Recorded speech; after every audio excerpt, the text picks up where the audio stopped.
Well, he's pressuring and he pushes and he talks about it all the time and that's all he wants. And he's one of those male chauvinist pigs and that's all he wants. That's the only value that I have in this marriage. Welcome to the Grace Marriage Podcast. I'm Brad Rhodes. And I'm Marilyn Rhodes. We're here to help you build a marriage that's stronger, more connected, and full of grace. I'm Rick Dayton, joining Brad and Marilyn as we bring you weekly conversations designed to inspire and equip you to live intentionally in your marriage. We'll share practical tips, powerful stories, and strategies to help you and your spouse grow closer and thrive together. So whether you're just starting out or have been married for years, there's always room to grow. Let's do this together. This is the Grace Marriage Podcast.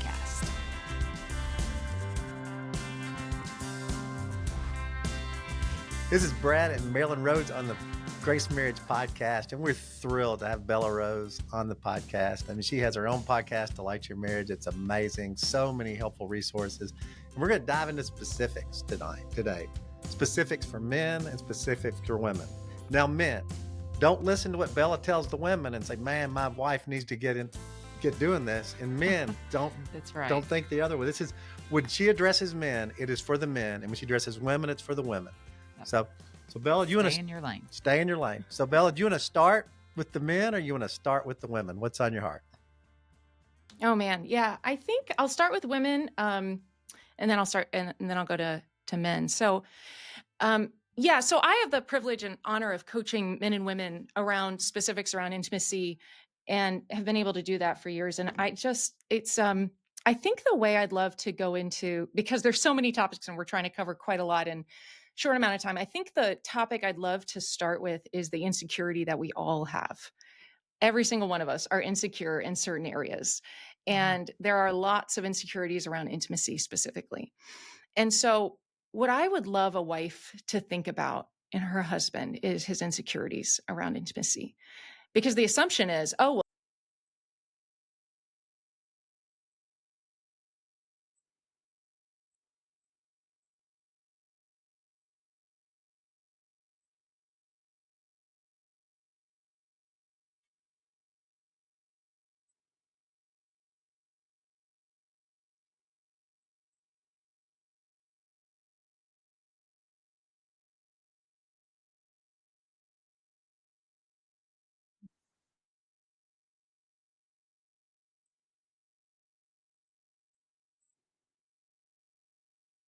Mhm.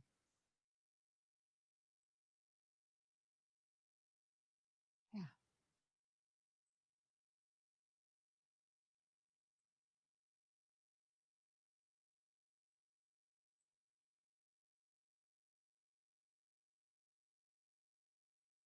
he's pressuring and he pushes and he talks about it all the time and that's all he wants. And he's one of those male chauvinist pigs and, that's all he wants. That's the only value that I have in this marriage. And we'll talk about why women often feel that way in just a minute. Dear husbands, you have a lot of opportunity to shift the ways you approach things so that she doesn't feel that way. However, if you're a wife who's felt that way, I have felt that way. And I know that feeling. Wow. But if you can have compassion on where your husband is coming from. See, this is a need and desire that God gave him. He didn't make his penis. Believe it or not, us ladies don't have any conception of what a husband has between his legs, and he's had it his entire life. His entire life. It's the most ridiculous thing as women. It just has a mind of its own and does its own thing sometimes. I'll tell you a couple of things that I was shocked by as a woman that was so helpful to me. And I'm a mom of 2 little boys, but was super helpful was to find out that it differs on who the man is and his age and some health factors, but the average amount of erections a man has a day is about 11. And I've had clients say that's a little too high, but even if it's more than 1, or even that's just the most ridiculous thing as a woman to find that out. Like 11? Yeah. Are you kidding me? And every time there's an erection, he feels it. And there's maybe even pleasure associated with it. Women don't have that. There's not just some random thing that causes movement and pleasure all by Yes, itself but just does but that. it's And here's for because women what was super I've duper not heard helpful that. I'm sitting here kind of for shocked. me and So I for think lots of this my is clients is to really know helpful that there are 4 information reasons because that you're men have right. We're erections. not Number in 1 the is mind of a nocturnal man. erections. A And healthy man has I'm multiple not erections every having single night, and thoughts most of the time or wakes up with 1. experiences with my body Next one like that is in any psychosomatic, which means something in his shape, brain or form, or something fashion. that he You're not? sees, So like it your is beautiful shocking. wife, your And beautiful So I do. God-fearing That's why wife, I'm sitting here because I haven't heard that he'll have an statistic. And erection. guys don't talk to Third their one wives about is this. They're not going reflexive to say, well, you know, erections. I So have even if your this. husband bumps up against So a it's not trash like can, one, and women don't know blood it, can flow but in two, their and he husbands can feel aren't going to something. share It that with has them. nothing I to do do with think desire that at all is really helpful because necessarily. you're And number helping us 4 get in their is shoes. random. So Or our Men friends. can have random Joke. erections. Just all of a sudden, he's Sorry. doing his own thing, That and was then bad, what is bad happening? joke with multiple Who meanings. I knows? apologize. I So, found that to be wild. Like, and you guys aren't laughing like I think you should be. Okay. either excellent or bad. I'll find out later. So. I think it was pretty. All right, go on. So, what's the second thing you were going to tell us that's enlightening? Mm-mm.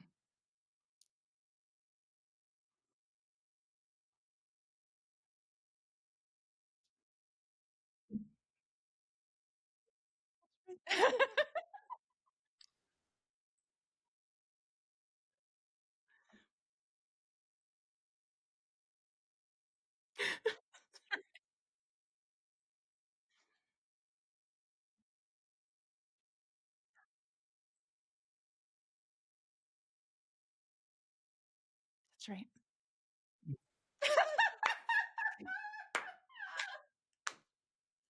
Bravo.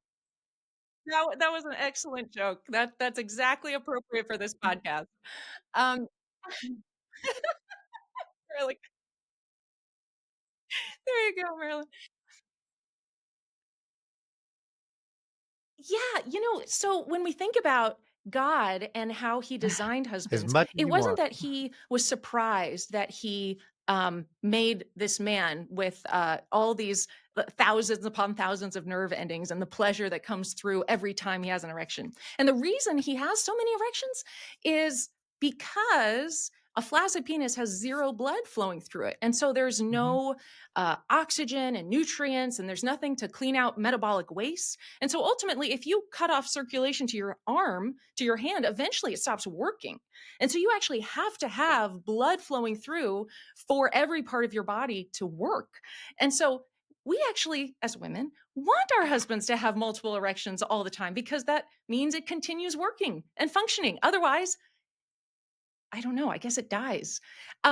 So from there, we think about when Jesus, gosh, I have so much to talk to you about. How much time do I have? Let me say this. Okay, let me do this. Let's talk about Jesus, then we're going to go back to the Old Testament.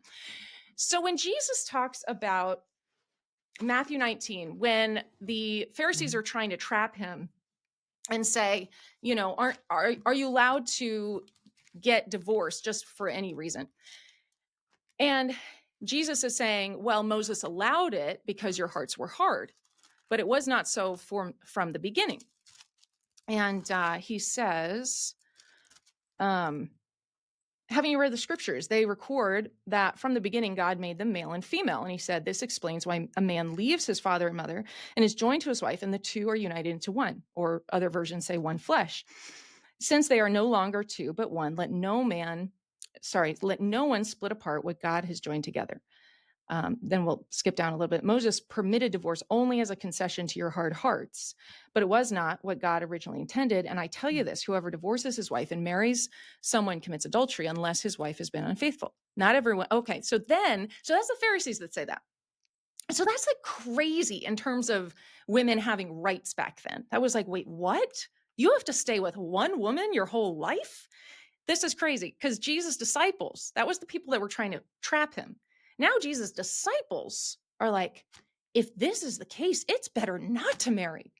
See, the disciples don't say it's better not to have sex. The disciples say it's better not to marry, because if I have to be committed to just one woman forever, better not to marry.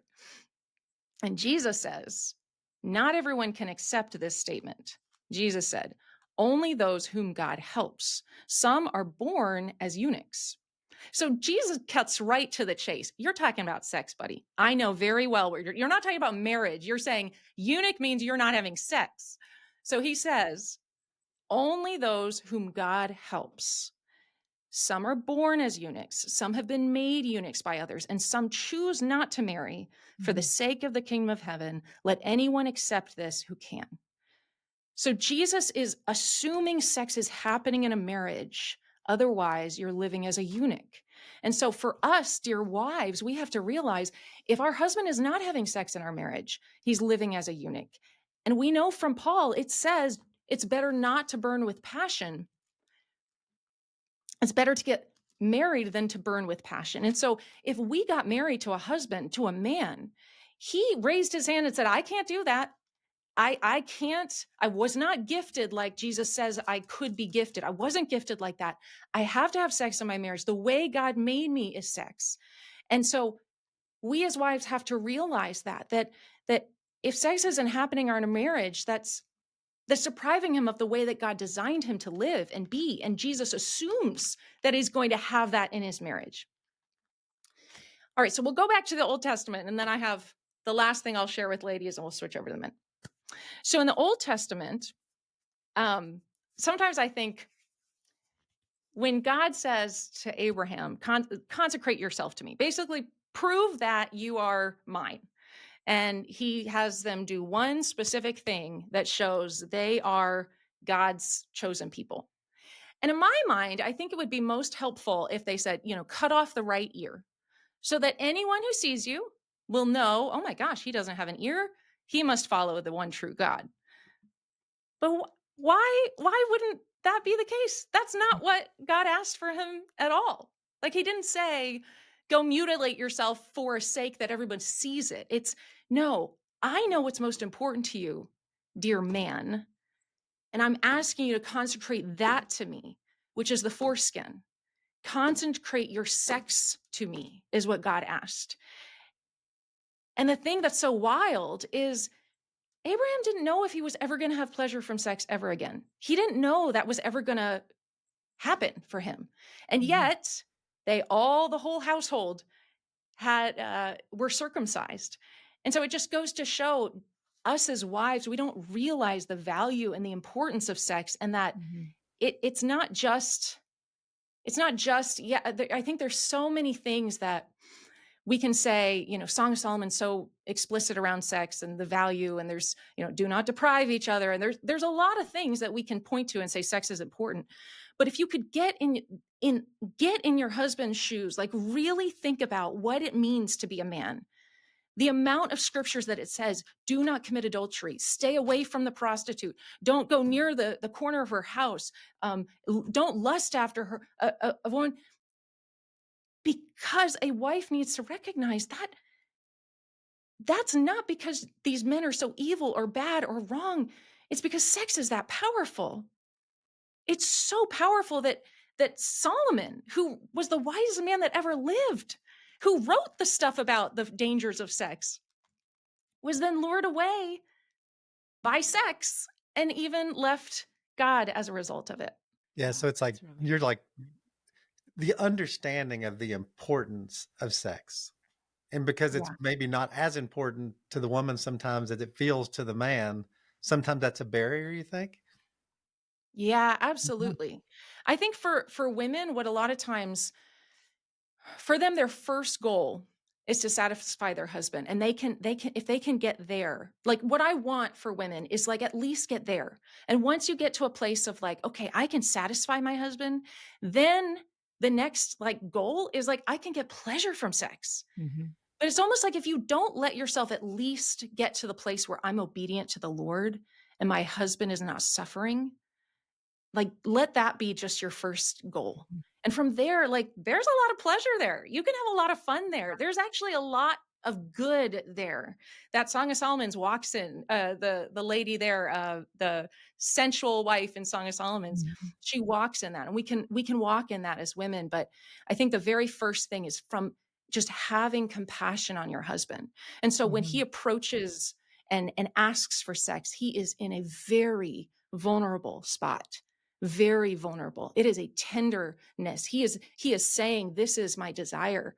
And for a wife to shut it down, it's so painful. Men, I mean, tears streaming down their face telling me these stories. It is so painful because it's their heart. It's the way God made them to receive love. He didn't And make they're me the same way. Go and they're ahead, please. often not asking for it anymore. I know when we counsel with couples, and just this weekend we led a marriage conference, and I was talking to someone at that conference, and they've been a long stretch without coming together. But then she mentioned he's not even I mean, there's no Yeah. approach. And I was like, you make the first move, because I think often maybe they've been Mhm. turned down, or the stress is so strong in life. I think stress is a huge barrier to pursuit. And even if they're not pursuing you as wives, if we understand what you just explained is such a physical need, or wanting to satisfy that in them, if we can make the first step and move towards them, then what she's longing for, like you talked earlier, they want this emotional intimacy. They're longing for this, and they're frustrated they're not getting this. And so often it's just a domino effect that keeps them from coming together sexually. Then they feel less emotionally connected. But it's so hard to get people to make the first move. But then, like you said earlier, after sex, or in the first episode, you said after a couple comes together and has sex, it impacts their attitude towards each other. Yeah. And changes everything, because like you said, they put on these goggles. And but it's, I think, so hard for couples to make that first move when they've been in a place of just neglect for so long in this area of their marriage. And from a guy's perspective too, guys would rather be deprived than rejected. So if a guy feels rejected, he's going to quit asking oftentimes because it really hurts there. So it's almost like a pride will say, look, I'm okay without it. That's So right. I'm not going back in and going to ask. So then they can really end up separate. He feels rejected, and the more you go without it as a guy, the easier it is to go without it. In Mhm. marriage. So I've seen that's like a lot of times it's real dangerous because people will stop coming together sexually, and then they'll go unhealthily long seasons apart, and he won't be pursuing it or even necessarily feels the desire, but then all of a sudden he can be in an inappropriate relationship with somebody else pretty quickly. Oh my What are your gosh, thoughts there, yes. Bella? Or do you find it hard to get women to understand that? Because I was trying to share, if you will just, you have this weekend, go pursue your husband, see if it doesn't affect all these other things you're talking about. Yeah. Do you Yeah, find that exactly. hard sometimes to get women to understand Yeah. that fact? And I think that it's not always a help to focus on the woman's desire alongside the man's, even though it seems so empowering to women. Well, women want to pursue pleasure too. Well, no, no. My first, like, I would probably pursue sex every other week, maybe, if it was just dependent on my desire. A lot of times women have the responsive desire, meaning Right, that if he approaches and she in her head and mind and heart says yes, then the desire comes. But it's right. a decision so many times for women first, which is why we put this Bible above our heads and say, my feelings can't guide me. I Mhm, have to say wisdom. And the wisdom is sex is good for me, and it's good for my husband. It's good for our family. It's good for our ministry. It's good for every relationship we have. Because when we're unified, everyone can feel it. mhm. And I'm married to a really mature, amazing woman. There's been times we've been just not clicking, and Marilyn pursues me, and I'm like, "What are you doing?" She was like, "I love you and our marriage too much for us to be apart. Shut up." You know, and, and I'm serious. And when we've come together not because necessarily we're not even in a super place, like with each other, but Yep. but we value marriage. What marriage held in honor among all, want to be close, and just staying apart's not the answer. Mhm, That's right. That's right. That's right. So when it comes down to I love my husband well because I love God. If mhm. it was dependent on my husband, there's no. It just can't be. That's an unstable relationship is I will love my husband well if he does a good job, if I feel all these great things. That's unstable. I put my life on the rock. I make choices based on God's word, not based on my feelings in a moment. And so I know my husband's high drive. And so my goal, my aim is 3 times a week. Sometimes it happens to be a little more because it's a little bit of a feisty week. Sometimes it's crazy and we get 1.5. No, just kidding, just kidding. But it's but if I have that in my mind, and you told me I could get specific. So if I Yes. have it in my mind, it helps me. It helps me. Mhm. But if it's just like, oh, it'll maybe hen, I'm just not that kind of person. I'm not a high drive person. And so I know it's wisdom that informs my choices. It's not my feelings. And so I would say the first thing for women, and again, I'm so all of my coaching is men separate from women, and I do it so intentionally because this can trigger the other side so significantly. And I just have to warn husbands, if you're like, you just heard that number, you're like, what the heck? My marriage is so far away from that. And now you're going to be angry and grumbly to your wife. And focus on forgiveness and focus on your own heart and recognize that you have character opportunities, as we all do. And so don't let that divide you and your wife. But if Mhm. this is instructive to a wife out there who can say, you know what, I thought we were good every other week, I thought that was enough. And if your husband's high drive, and maybe that is enough, maybe he's not high drive, but if he has asked for it, and ideally once every day or 3 times a day would be ideal for him, which that's more like my husband.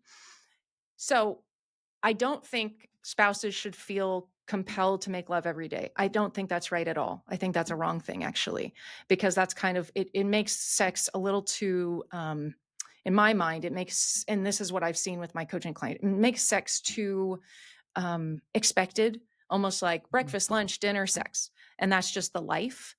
I don't think that's appropriate. I think in my mind, in my how the boundaries I give to men in don't have an expectation of more than 3 times a week. Recognize that if you expect sex every day to be okay with yourself in your life, I think that's an unhealthy dependency on sex. Sex can be a really good and important and wise and helpful part of your life. But if you require it every day, that's something that you need to really work on yourself, because that's an inappropriate dependency on sex in my perspective. Well, and it's like husbands need to be able to love their wives well when they're not having sex. I mean, Ephesians 5 says, love your wives as Christ loved the church and gave his life for her. It didn't say love, as Christ loved the church as she has sex with you, you That's know? right. So, and so when, like you're telling women, even when you don't feel super emotionally connected, even when you don't feel that, still have sex with your husband. But I would tell husbands, if you don't feel like you're having sex, that's not a pass not to give her emotional intimacy, not to be a safe place. The love you give your wife is not dependent on the sex you get from your wife. The love you give your wife is a free gift of grace because Jesus Christ loved you. So really the key in marriage is not getting off the track where you're not having sex so you get distant, or you get distant and not have sex. The key is that one of them has the maturity to step forward and be obedient. Amen. Amen. That's right. That's exactly right. And I guess I'm just imagining a wife listening and thinking, she feels very maybe put on the spot. Maybe she's had a lot of baggage and pain, not just baggage, but just pain for others who have taken a very, well, just do it kind of a perspective with her. And I don't want you to hear my voice in that category. Um, I want this to be a journey you decide you can go on out of your reverence for the Lord. Out of your reverence for the Lord, you can get to a place of joy in this. It might start with, I want to please God. And so I'm going to go towards this very scary, very painful thing. Sex was physically and emotionally painful for me for a long time. Um, and then I was able to get to a place in my heart and in my mind where it could be free and enjoyable and good. And I want that for this wife. And, it wasn't too long. I just remember saying to my husband, and I just like, I want every couple to have what we have. I want every man to be able to approach his wife like this. I want every wife to enjoy these ways. Like, and that's what I'm so grateful for this work that I get to do, because that's the result so often. But it is such a place of, to your point at the very beginning, Brad, there's no joy like marriage joy. Like that can be your safe harbor. That can be your place of delight and pleasure and goodness. Um, and it's a journey, though. And be okay that you're at the beginning of this journey. It's okay. Don't let the enemy overwhelm you with shame and, oh, I should have been there, and now I'm learning all this stuff, and now I'm this evil, terrible wife, and it triggers you in all sorts of terrible ways. That's exactly what the enemy wants to do, because sex is so powerful. He has tried everything to distort it, to destroy it, to make husbands against each other rather than connected to each other. Um, and so the husbands have their own journey, and I'll move over there. I guess I'll stop with just saying the Delight Your Husband book is the book that I wrote to start this whole process. And the first chapter is introduction section, introduction to the first section. So you definitely want to come for the introduction, just an FYI. Love the act is the first, then love yourself, love your husband. And then last one is love his member. That's where we start with the practicals. But the first chunk is like where your real heart, moving through the pain, sexual wholeness, confidence unveiled, faith focus versus fear focus. It's all about your heart. And so I just encourage, dear wife, you're on a journey. Be easy on yourself, but don't give up. Don't throw this intimacy thing in the garbage and say, well, I'm just a broken lady and I'm never going to get there. I've never had an orgasm. I don't, maybe you haven't even consummated your marriage. I've worked with ladies like that. Mm-hmm. God can heal it. God can redeem it. God can give freedom. I never thought, after sex was so horrific for me, I never thought sex could be so good. So I just encourage that. And I just, for time's sake, let me talk to the men real quick. And real quick Go ahead. before you go to the men, because we're okay on the time thing, but Mm, when you start the journey and you mm, continue on the journey, there's no ceiling with God. I mean, we're in mm. our 50s now, and we won't get too detailed because Marilyn's sitting beside me, but it's better now than it's ever been. But why is it better now than it's better been? Because we're on the journey. I'm trying to love Marilyn. Marilyn's trying to love me. She's trying to bless me. She's trying to do these things. I'm trying to do these things. And it can get better and better and better. And you don't have to be stuck, and it doesn't have to be bad. That's right. That's right. That's right. That's All right, right. let's go to the men. What do you got Okay. for? All right. Well, the first thing is the vast majority of our listeners that tuned in today are men. So it's good that we're talking to you now. Hopefully you realize I'm on your side. Hopefully you realize I'm for you. I want this for you. I want this for your marriage. Here's what your wife has to have. She has to have safety. She has to. The first orgasm I had ever with my husband was because I feel so safe with him. It's a direct result. It's direct.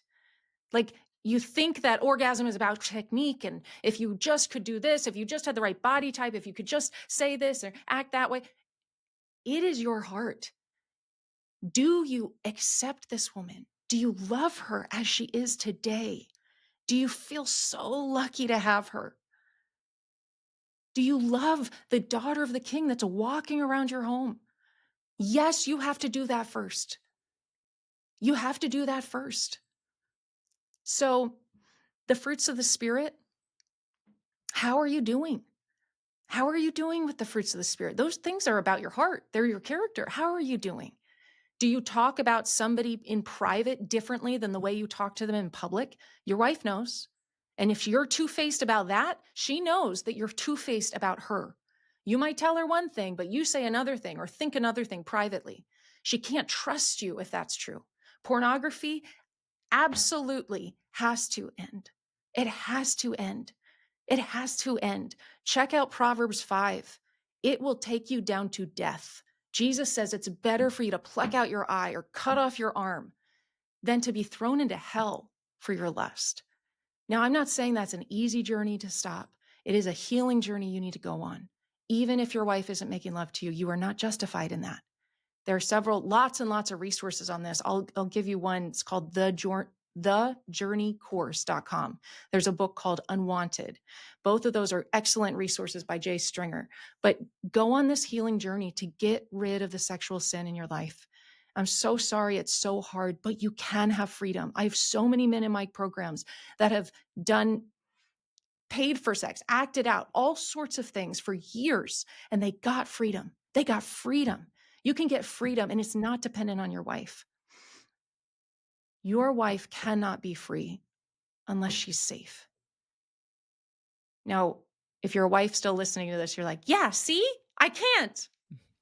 All right, fine. Everyone can get triggered here, or you can give yourself the benefit of the doubt and see, okay, I'm going to do the thing that I'm supposed to do, and I'm going to do the thing that I'm supposed to do.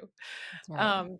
But I just highly recommend, if I were coaching a man right now, I would just say, really focus on God, change my heart towards my wife. This is your daughter. I'm not signing up because X, Y, and Z will happen. I'm saying, God, I want to get to heaven and say, well done, good and faithful servant. You loved my daughter well. That's what we want to hear. And it's so true, because when I love Marilyn well, when I'm gentle with her, when I'm talking to her, when I'm serving her, when I'm taking things off her plate, guess what? Sex isn't an issue in our marriage at all. I mean, it's like she just desires it. Like she desires to bless me and bring me pleasure because I've laid my life down for her. So I tell husbands, be the man that your wife can't wait to have sex with.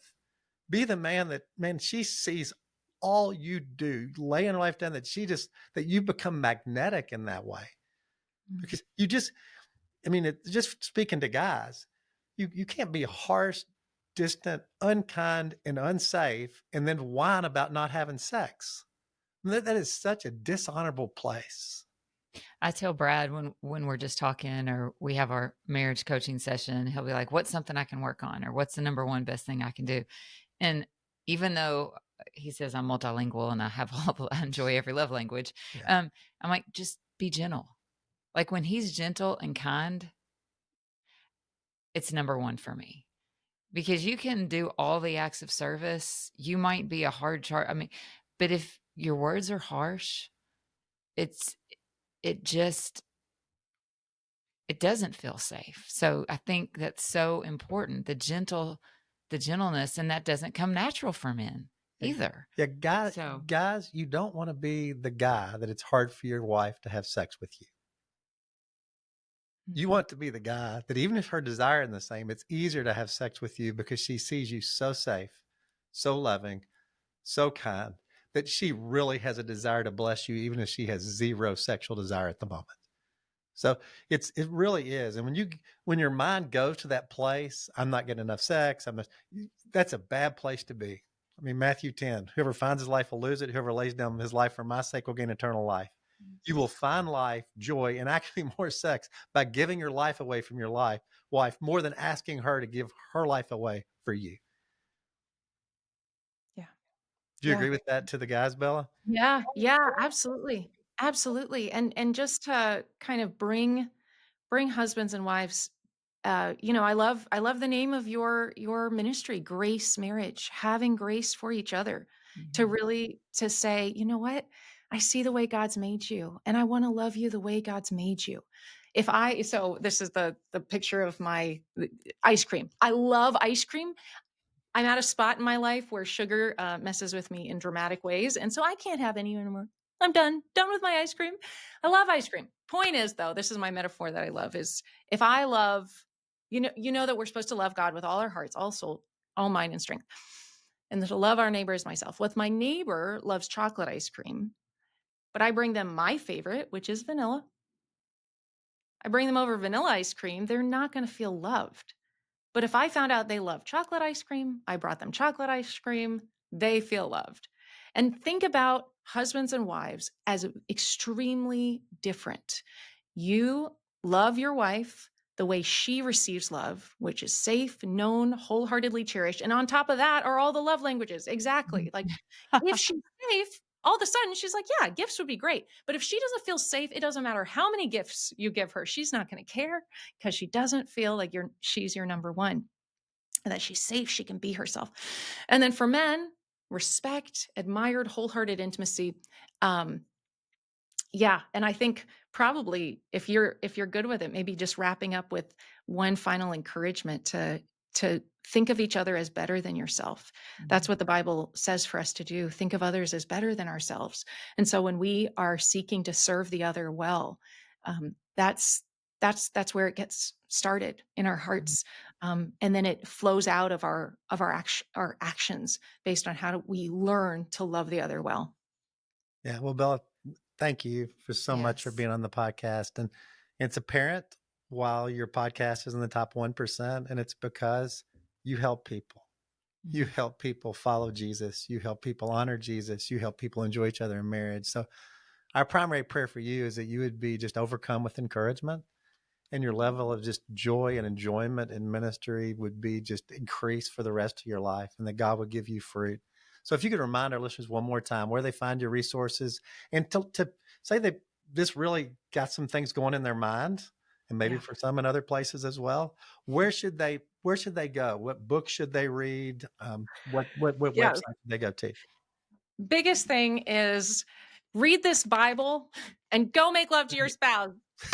That's really good. That's good. Somebody asked me what do I follow to make marriage better or learn about marriage, and I was like, actually, that's kind of my main. It's really specific. Because if it's about husband and wife, it never works. It just doesn't. God didn't make us to be parasitic, to draw from another human being, to just feel okay about ourselves. We gain wholeness through Jesus Christ and Jesus Christ alone. Then we live out of that. It's when people start relying on one another is when the whole thing breaks down. You know, when I'm relying on Jesus and trying to love Marilyn, it works. When I feel disrespected because Marilyn doesn't make me feel respected, and I feel unloved because Marilyn doesn't make me feel loved, that's a parasitic mentality. That's not a dependence mentality. And men don't want to be needy. They want to be confident and secure. And that comes in one place, and that's Jesus Christ and Jesus Christ alone. You'll never get it from your wife, and you'll never get it from sex. Sex is a gift, yes. But sex is not fulfillment. Christ is fulfillment. Amen. DelightYourMarriage.com has our resources, and you can do a free clarity call if you're interested in the coaching, really getting the training. And what we do is a 3-month curriculum. And depending on your specific needs, all of our clarity advisors have actually lived this out and had very painful experiences in their marriage. And because of this transformation that God did through this training, they now want to give back, and they do these clarity calls themselves. And so it's really amazing to see the fruit that God has done. So that's one thing for coaching. And then if you want to bring a program like this to either your church or a Bible study, you can go to delightyourmarriage.com/IPT for our in-person training that we're launching in 2026. So really excited about the fruit that God's doing. So thank you so much for being on the podcast. We're thankful to the Lord that we got connected. I mean, it's you encourage us, you help us, and we pray God's blessing and fruit on your ministry. Thank you for joining us on the Grace Marriage Podcast. We really hope you're feeling inspired to take intentional steps to grow in your marriage. If you enjoyed today's episode, please don't forget to like, subscribe, and share it with a friend. Your support helps us spread the message of grace and reach even more couples. And if you have a moment, please leave us a review.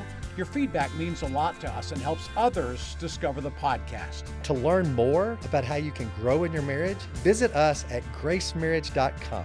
Keep building stronger, grace-filled marriages. We'll see you next week on the Grace Marriage Podcast.